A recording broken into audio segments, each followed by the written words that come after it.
Hola, ¿qué tal? A todos los rapidines, los saludo desde aquí, desde Ginebra. Estoy aquí en mi oficina y bueno, estoy tratando de probar un nuevo equipo, pero por algo me van a ver aquí la lucecita verde, pero bueno, para la próxima lo voy a corregir.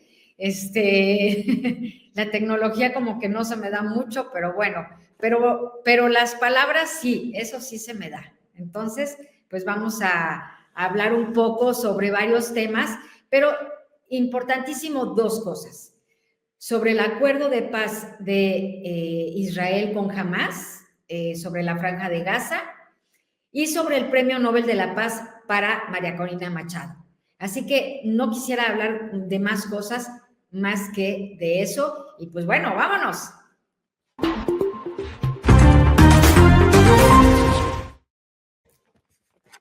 Bueno, pues estoy tratando aquí de acomodarme. Oh, bueno, ahora sí. Bueno, les cuento que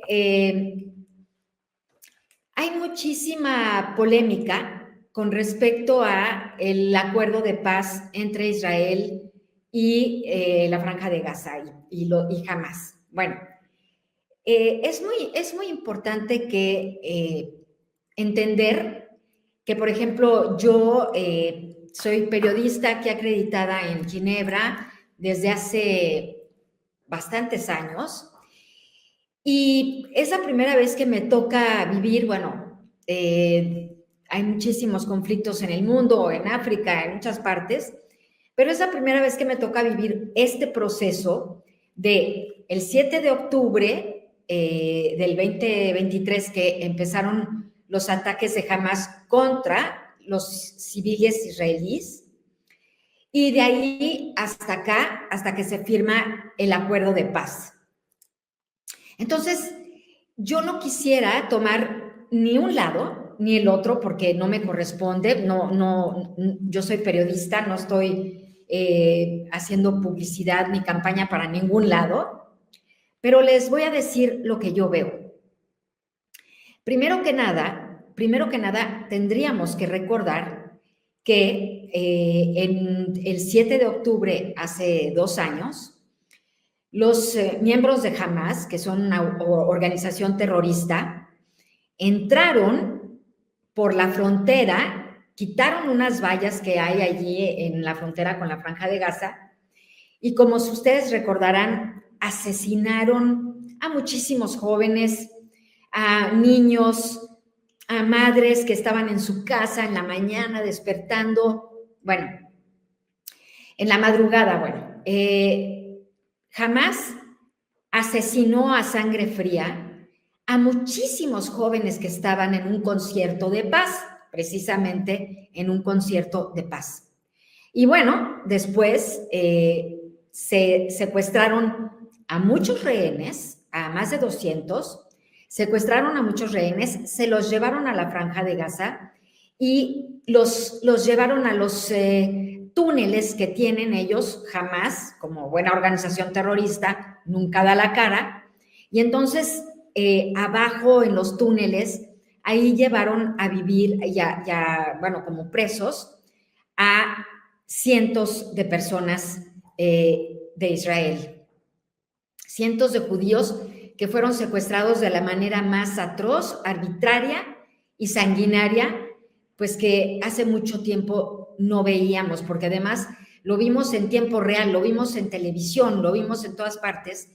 Y esto es lo que también nos llamó tanto la atención y nos angustió tanto como seres humanos, como periodista, por supuesto, y no podíamos entender que este conflicto, y esto iba a llevar 2 años al menos, desarrollándose de una manera totalmente inhumana por las dos partes. Entonces, jamás empieza con esto, en esos ataques contra el pueblo israelí, contra inocentes israelíes, niños, bebés fueron masacrados, jóvenes en una fiesta, en un concierto musical. Pero ¿qué pasó después? Tendríamos que también recordar que Benjamín Netanyahu, el primer ministro israelí, está acusado de corrupción en su propio país. Tiene una denuncia ante la policía y ante la corte en Israel por corrupción. Entonces, lo que me parece, en mi opinión, es que la respuesta de Netanyahu a lo que pasó con estos rehenes y a lo que estaba pasando con las personas que desafortunadamente murieron en aquel 7 de octubre, siento que él políticamente, de alguna manera, aprovechó esta coyuntura y esto que estaba pasando, pues para que él no fuera llevado ante la justicia. Esto lo digo porque normalmente en un país que está en guerra, pues el régimen no se cambia. Según leyes de varios países, por ejemplo, no sé, me parece que también Estados Unidos, pero la cosa es que si el país está en guerra, en ese momento, si el ejército de ese país está al frente, entonces separan un poco, o sea, no se quitan las elecciones, pero se posponen para cuando es posible llevar a cabo las elecciones de manera pacífica, de manera civilizada y sin presiones. Entonces, Netanyahu aprovecha lo que pasa y lo que pasó. Claro, él respondió de una manera muy violenta, lo entendemos, pero al mismo tiempo poniendo en riesgo a todos los rehenes que estaban en el poder de Hamás. Entonces, ¿qué le importaba a Netanyahu? ¿Tener a los rehenes de regreso o ir a conquistar la Franja de Gaza y meterse en una guerra que no le llevó a ningún lado, como ya vimos, porque no le llevó a ninguna parte? Sabemos, Naciones Unidas, sabemos que todos los conflictos armados, casi todos los conflictos armados, no se terminan hasta que se firma un acuerdo de paz. Entonces, ¿qué pasó? Pasamos estos 2 años, que además hablan de una guerra, pero en realidad no es una guerra, es una ocupación de Israel en la Franja de Gaza. ¿Qué pasó? Hamás, los terroristas de Hamás se fueron. Los terroristas de Hamás no se quedaron en la Franja de Gaza, huyeron, están dispersos en Irán, en Irak, no sabemos, en Arabia Saudita, no sabemos en dónde está escondido Hamás. La inteligencia israelí logró encontrar a algunos de los líderes de Hamás y los asesinaron. Y bueno, pues está en su derecho en ese momento Netanyahu, porque manda al ejército a cumplir una misión en contra de otro ejército, aunque sea terrorista, que es Hamás. Es un ejército armado contra otro.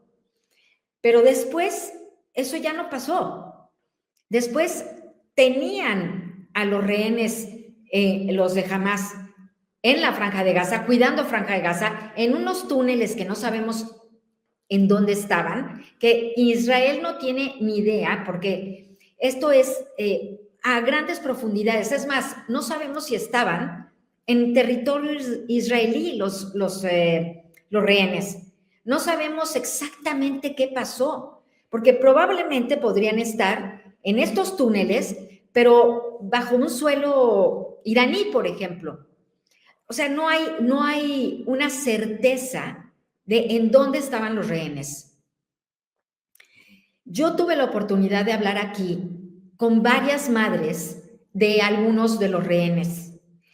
Ya después, en este año, ya después del tiempo que pasó, pero incluso las mamás de los rehenes me decían que estaban enojadas con el gobierno de Netanyahu, que estaban enojadas porque no sabían en dónde estaban sus hijos, en dónde, si ya los habían matado o no los habían matado, por qué Netanyahu no hacía una negociación pacífica, una negociación con Hamas para que los rehenes vinieran de regreso. Entonces, es muy desafortunado lo que pasó porque no tenía que haber tantas muertes. O sea, viene Israel como potencia ocupante a la Franja de Gaza, se apropia de territorio y va hacia adelante con el ejército, pero ¿para qué? ¿Para ocupar territorio? Netanyahu decía que no. Después ya vimos lo que dijo Trump, que quería toda la Franja de Gaza para hacer un resort, allí una serie de hoteles, cadena de hoteles y todo, que iba a ser casinos y etcétera, ¿no? Lo que no queda claro es si Israel realmente, hablando de Netanyahu, quería regresar a los rehenes, o más bien quería perpetuarse en el poder, hacer una guerra contra Hamas, y estamos en donde estamos. Porque de más de 200 rehenes, ¿cuántos quedan? O sea, 20 acaso, no tengo el número exacto, pero no sé, Gaby, si tú lo tienes por ahí, que nos puedas poner alguna imagen, pero regresaron vivos a Israel pocos. Después, hoy fueron llegando y ayer fueron llegando más cuerpos, pero cuerpos en bolsas que fueron entregados a Israel. Y en tanto, Israel liberó a más de 1,000 presos que estaban en las cárceles de Israel.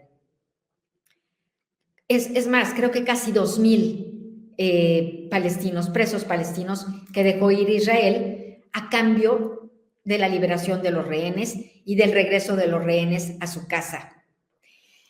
Entonces, es muy complejo lo que pasa en Medio Oriente, pero es muy complejo también y muy, no sé cómo calificarlo, pero muy aventajado por parte de Netanyahu, porque el propio pueblo de Israel, o sea, los jóvenes de Israel, los jóvenes que viven en el territorio israelí, cientos de jóvenes judíos salieron a la calle a protestar contra Netanyahu. Recordemos esas manifestaciones, porque le decían, nosotros no queremos matar de hambre a los palestinos, perdón. Nosotros no queremos matar de hambre a nadie. Nosotros queremos nuestra gente de regreso. Eso era lo que quería el pueblo israelí. Pero ¿qué pasó? Netanyahu ocupó la franja y se dedicó a matar palestinos inocentes, porque no eran Hamas ya no estaba ahí.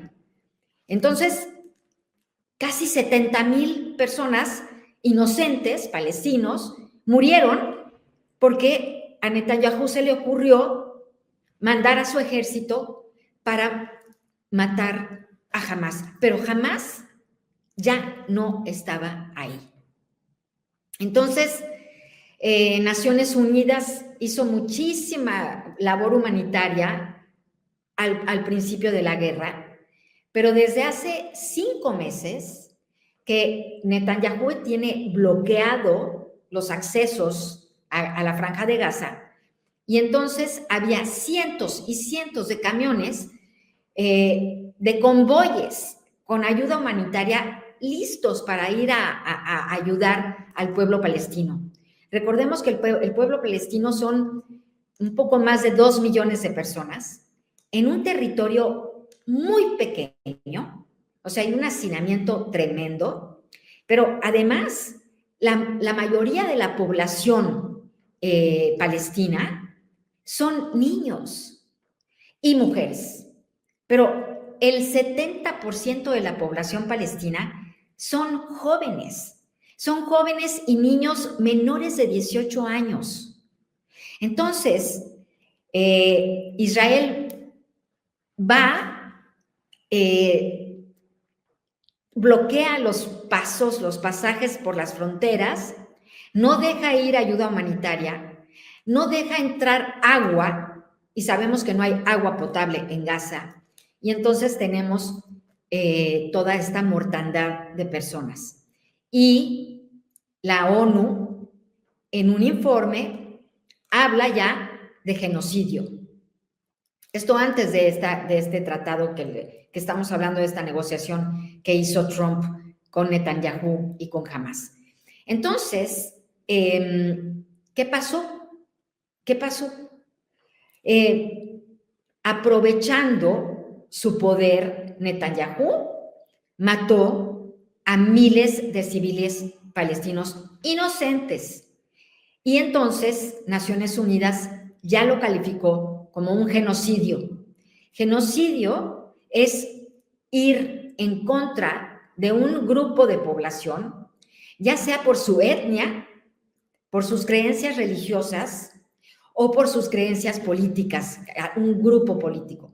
Entonces, cuando un gobierno, cuando un Estado va en contra de un grupo étnico, como puede ser los palestinos, pues entonces eso califica de genocidio. Pero además de este genocidio, y además, porque Netanyahu dijo que había abierto un pasaje en la frontera con Gaza, que hizo una zona pacífica. Esas zonas pacíficas fueron una trampa, porque muchísimas madres iban por agua, por alimentos, ahí donde era la zona de paz, la zona humanitaria, y ahí el ejército tenía órdenes de disparar a los palestinos. Entonces, la gente iba por comida y resulta que los mataban. La gente se quedaba en Gaza porque no tenía o no tenía los medios o no tenía el valor para ir por los alimentos, porque ya sabían que los iban a matar. Entonces, era perder y perder y perder. Si vas por comida, te matan. Si te quedas sin ir por comida, también te matan, porque te matan de hambre. Entonces, Netanyahu utilizó el alimento como un arma de guerra. Y esto, de acuerdo al derecho internacional humanitario, de acuerdo a las convenciones de Ginebra, de acuerdo a los tratados a los que Israel ha firmado, es un crimen contra la humanidad, es un crimen privar del alimento al enemigo. Es decir, que Israel era la potencia ocupante y por responsabilidades del derecho internacional humanitario y de las convenciones de Ginebra, tenía que garantizar el acceso al alimento y al agua a la población civil, porque la población civil no hizo nada. No son parte de Hamas. Hay cientos y cientos de civiles palestinos que son inocentes. Y Netanyahu se aprovechó para decir que todos Palestina estaba lleno de Hamas y que los utilizaban como, ¿cómo se dice? Como escudos para salvarse de las balas, ¿no? Entonces, está el de Hamas atrás y pone adelante al niño. Está el de Hamas en una escuela y van y bombardean la escuela. O sea, escuelas, hospitales, lugares de culto, también por el derecho humanitario, no se pueden atacar. Es un crimen internacional, es un crimen de guerra. Y me atrevería a decir un crimen de lesa humanidad, porque lo puede constituir. Entonces, ¿qué va a pasar ahora? Pues no sabemos qué va a pasar ahora, porque hoy mismo tuvimos una conferencia de prensa con los organismos humanitarios de la ONU. Entonces nos dicen que el acuerdo acaba de pasar. Entonces todavía no se abren todas las fronteras, todavía no, los puntos fronterizos con la frontera de Gaza todavía no están totalmente abiertos para poder entrar con los convoyes con la ayuda humanitaria. Todavía no se puede entrar con las medicinas, o sea, apenas empiezan a haber una apertura, pero la están viendo muy lenta, muy lenta. O sea que, ¿qué puede pasar? Pueden pasar dos cosas. Pueden pasar que Netanyahu respete el acuerdo de paz al que llegó con Hamas, respete este acuerdo de Trump, que como sea, y aunque no nos guste Trump, la verdad es que el acuerdo de paz es muy bueno, aunque no se haya sacado el Premio Nobel de la Paz, pero el acuerdo es muy bueno. Desarmar a Hamas, dejar el paso de la ayuda humanitaria, ayudar a construir a Palestina, o sea, todo esto viene en el acuerdo. Ahora, si Netanyahu lo cumple, pues una maravilla, qué bien, qué bueno, porque entonces dos estados van a convivir en un mismo, con una misma frontera, un estado junto al otro. Esto es el acuerdo. Pero ¿qué puede pasar también? Puede pasar que Netanyahu, como ya vimos, que pues pues no es una persona con una moralidad enorme, ya recordamos que está acusado de corrupción en su país y puede pasar que se esté aprovechando de este momento para que lleguen todos los rehenes vivos y muertos a Israel y podría volver a la guerra con la Franja de Gaza. Puede decir que jamás, que hubo más ataques, que quieren ir ahora a ir por la organización terrorista de Hamas, que están seguros que los pueden atrapar. No sé, Netanyahu, por sobrevivir en el gobierno israelí, podría hacer eso. Podría decir, aquí están mis rehenes, aquí están mis cuerpos de los rehenes. El pueblo de Israel estaría realmente contento, por supuesto, con esta respuesta, pero no está garantizado que la guerra termine. Y entonces vamos a ver si el pueblo judío, si los israelíes presionan a Netanyahu para que cumpla ese acuerdo o Netanyahu decide seguir atacando a los palestinos. Entonces, vamos a ver qué pasa. Es muy pronto para saberlo, pero también sería muy ingenuo creer que todo lo que dice Netanyahu es verdad.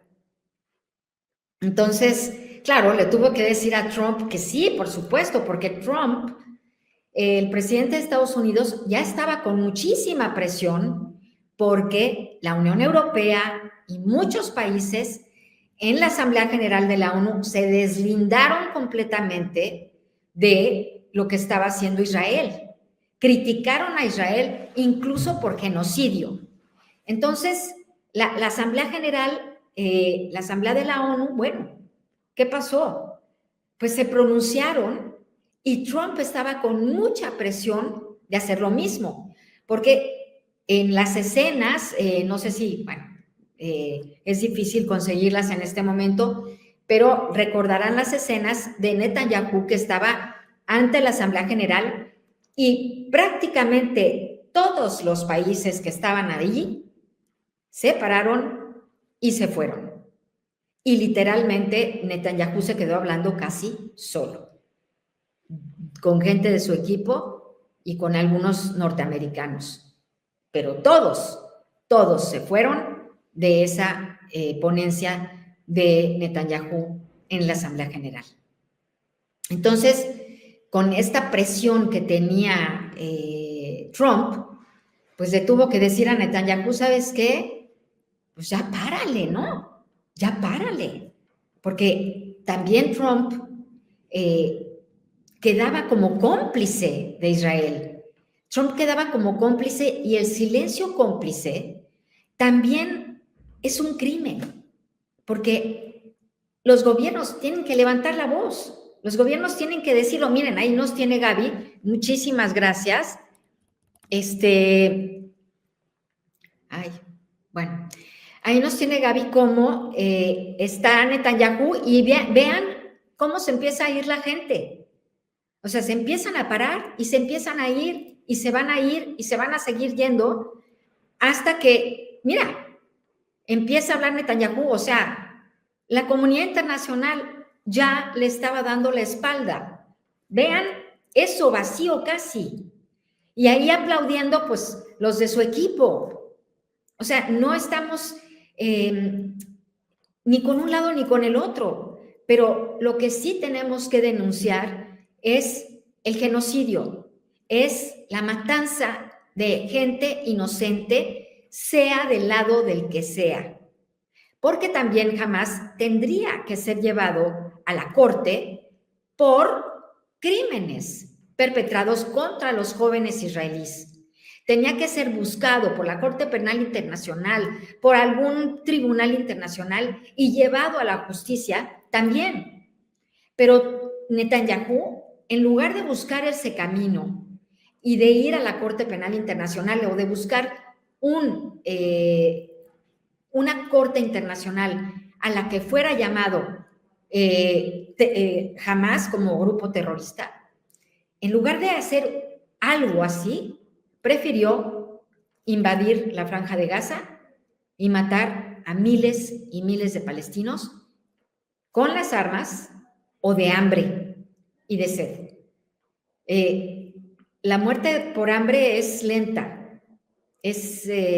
Yo hablaba con alguien de un médico de la Organización Mundial de la Salud y nos decía que la muerte por hambre es lenta y de sed es terrible. Son días y sed y no puedes hasta que tu cuerpo se desvanece, pierdes el conocimiento y caes. Pero esto se lleva días.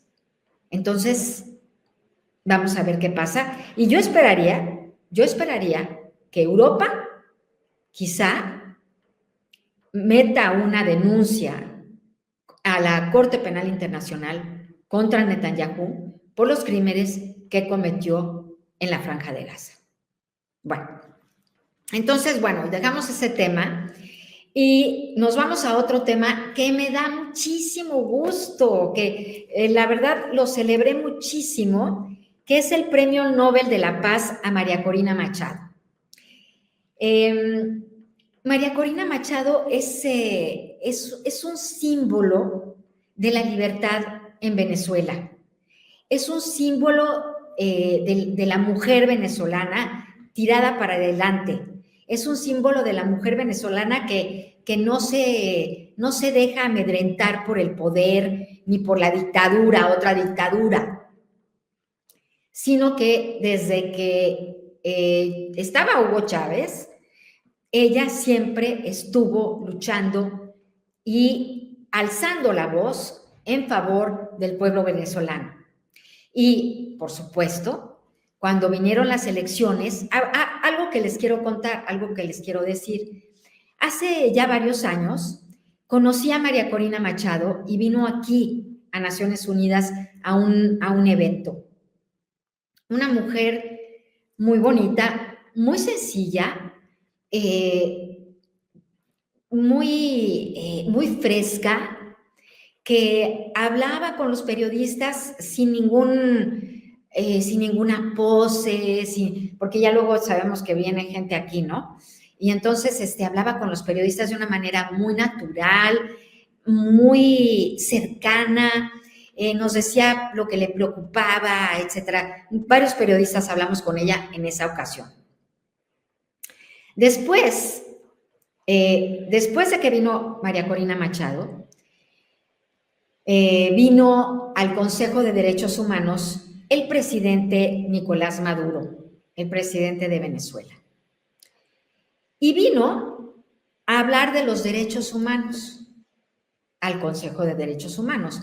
Cuando estaban las protestas en Venezuela, cuando estaba perpetrando asesinatos y ejecuciones extrajudiciales, detenciones arbitrarias, que son derechos humanos inalienables de los seres humanos, por decirlo, aunque parezca una redundancia.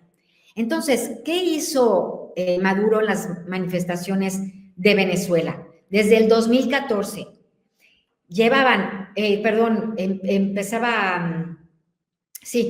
desde las manifestaciones contra Maduro, estoy hablando contra Maduro, motociclistas iban por las manifestaciones y ráfagas de fuego en contra de los manifestantes.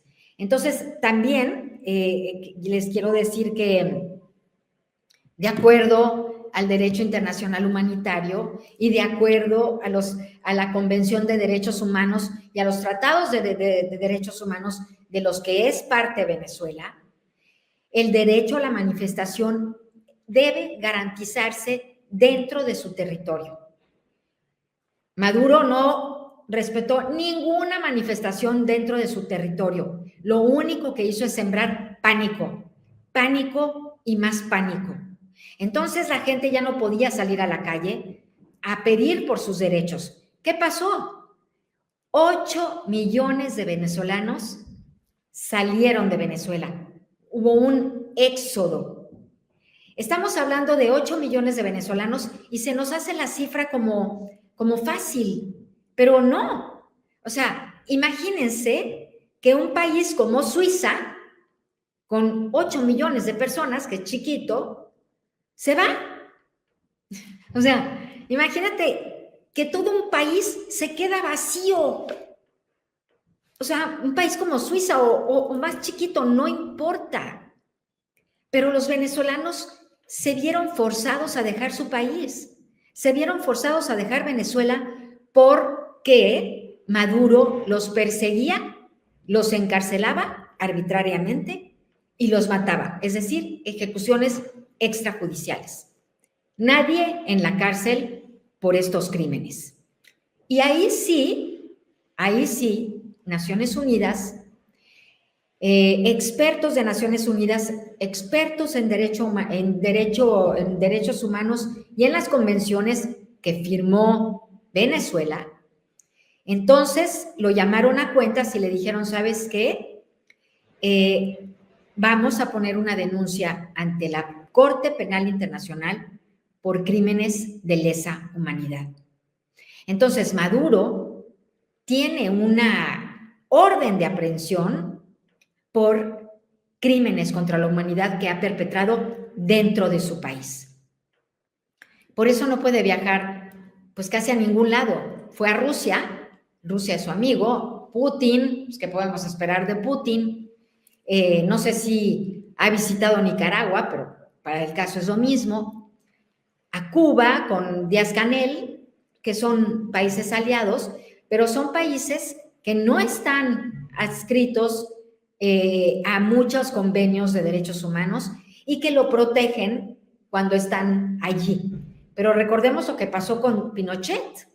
Pinochet salió de su país, estaba en Londres, estaba en Inglaterra y lo detuvieron porque el Reino Unido sí había firmado estos tratados en los que se comprometía a ir en contra de un criminal de guerra o de un criminal o de un perpetrador de crímenes contra la humanidad, como fue en su momento el dictador Pinochet en Chile. Bueno, entonces, ¿por qué es tan importante este premio para María Corina Machado?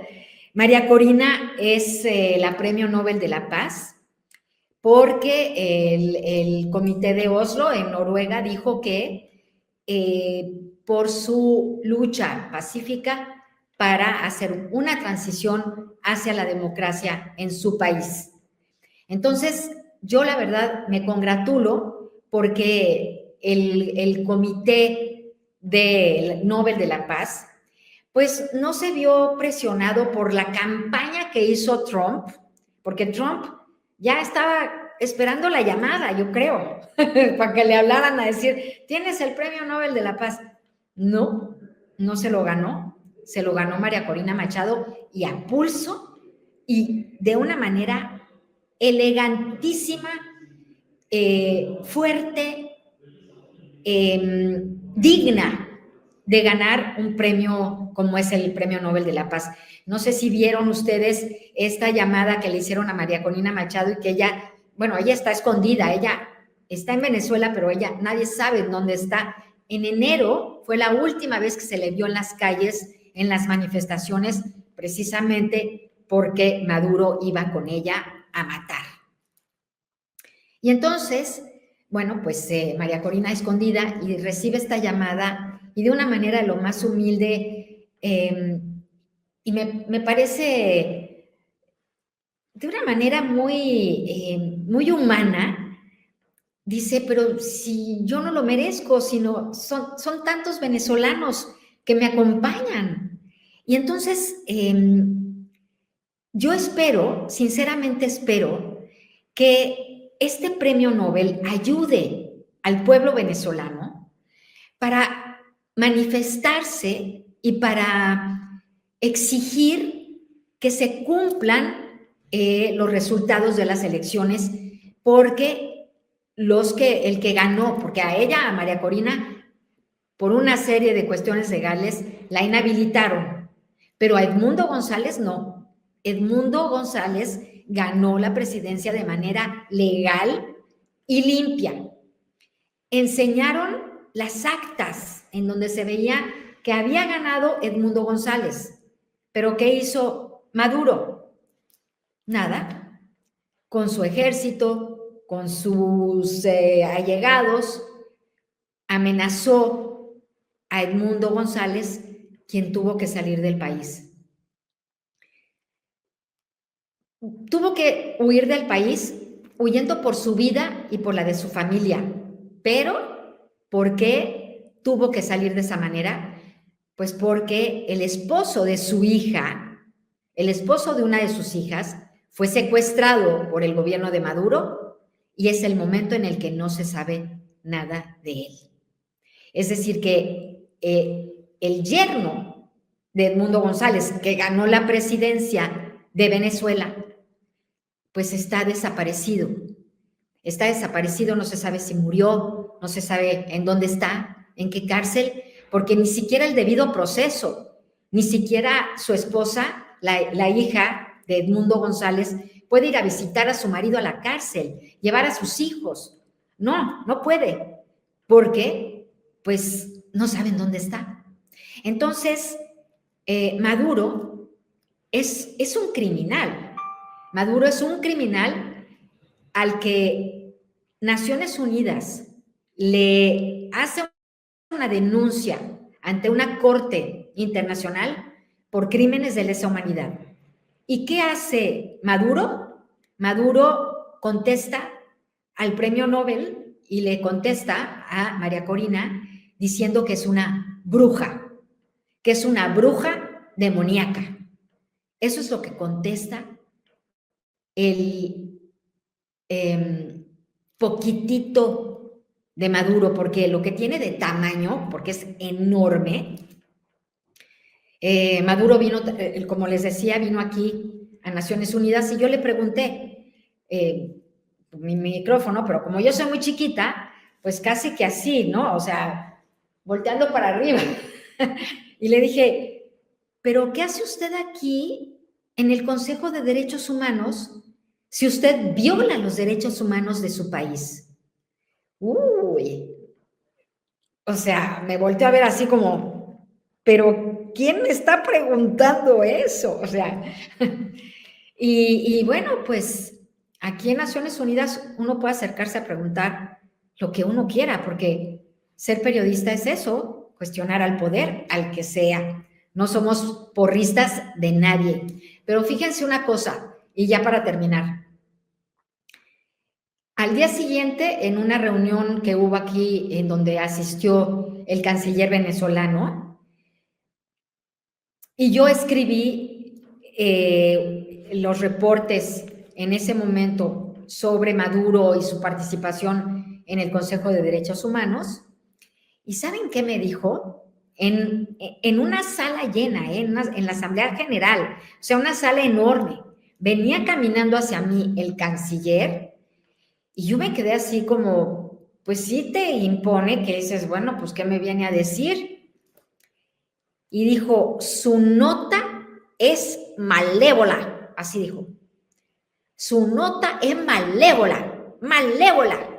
Y entonces yo volteé así como diciendo, bueno, pero ¿qué le pasa a este señor viniéndome a decir que mi nota era malévola? Y yo le dije, enfrente de mucha gente, perdóneme señor, pero la verdad no es malévola. La verdad no peca, pero incomoda. Y me di la vuelta. Bueno, pues eso es lo que ha pasado aquí. La verdad es que he tenido toda una historia con Venezuela.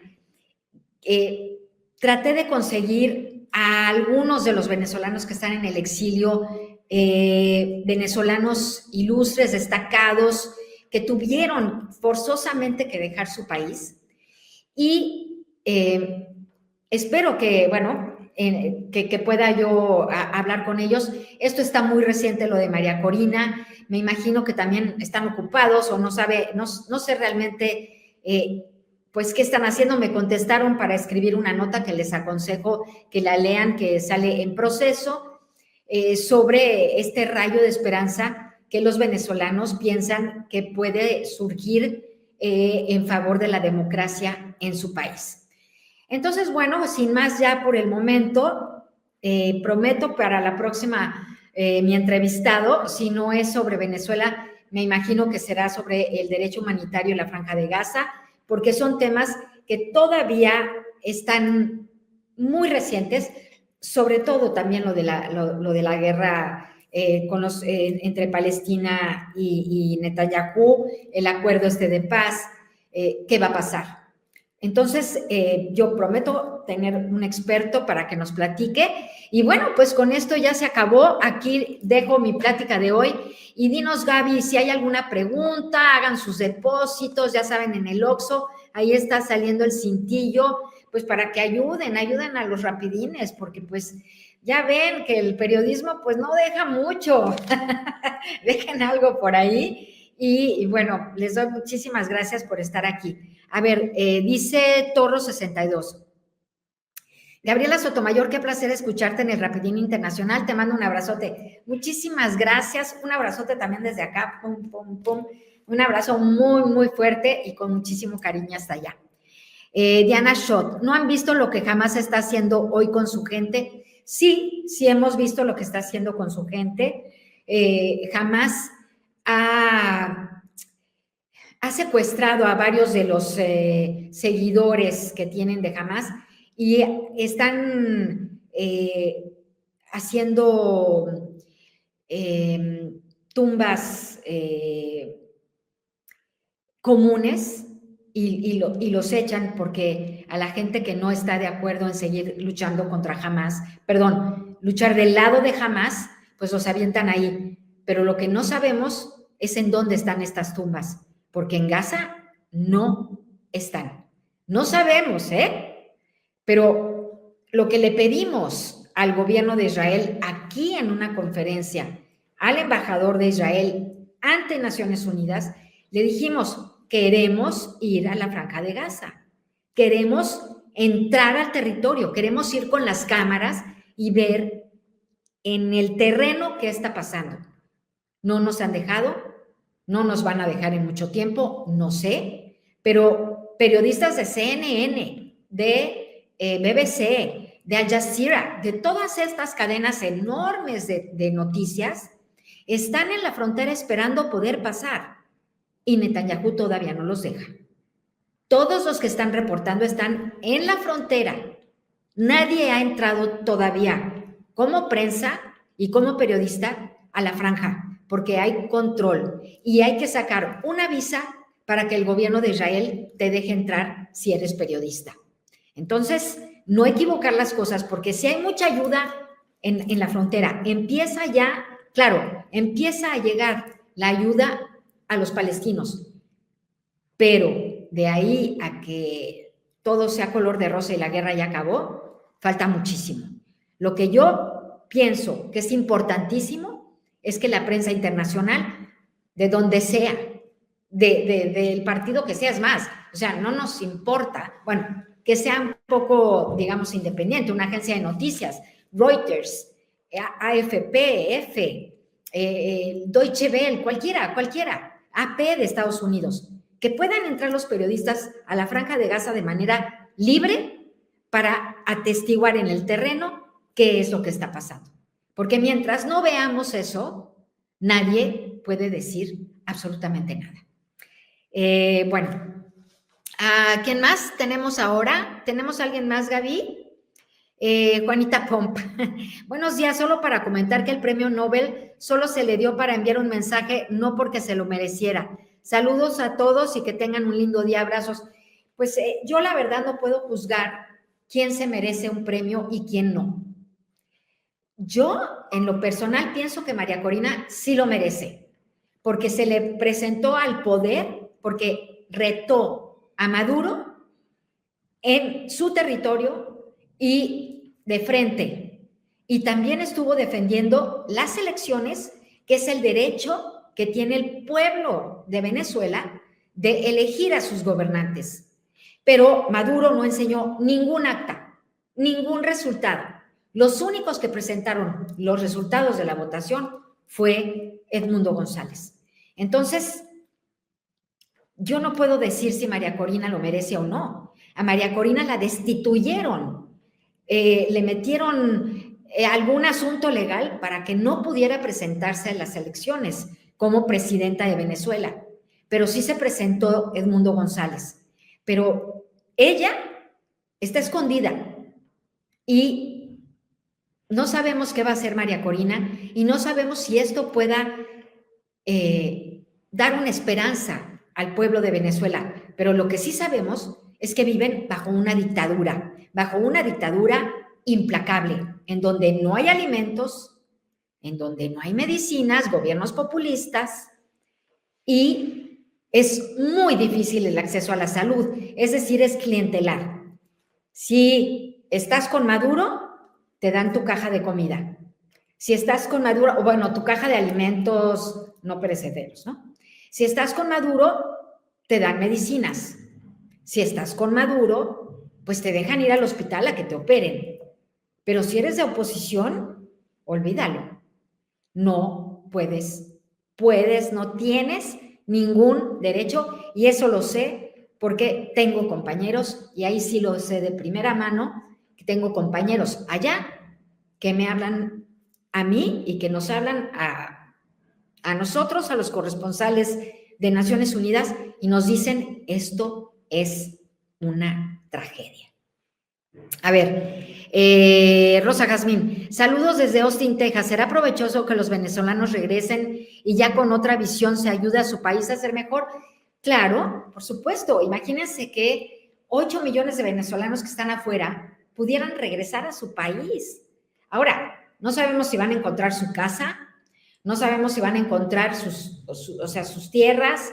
Yo creo que ya no, porque el régimen de Maduro ya se los quedó. Pero sería muy bueno que regresara la gente a Venezuela, que regresaran los venezolanos y que pudieran hacer una transición pacífica hacia una democracia y que los gobierne el líder que ellos escojan y que ellos hayan elegido por la vía democrática, legal y de manera transparente. Bueno, pues ya ya acabó esto. Me disculpo por los rapidines que todavía tienen preguntas, pero ya me dice Gaby que se nos acabó el tiempo. Entonces, Les quiero dar las gracias por estar aquí. Muchísimas gracias a Gaby Guerrero por la producción de este programa. La próxima vez tendré un entrevistado, no se les olvide, nos vemos aquí a la misma hora, aquí en el Rapidín Internacional. Sean felices y que les pasen muy bien. Pásenlo bien. Chao.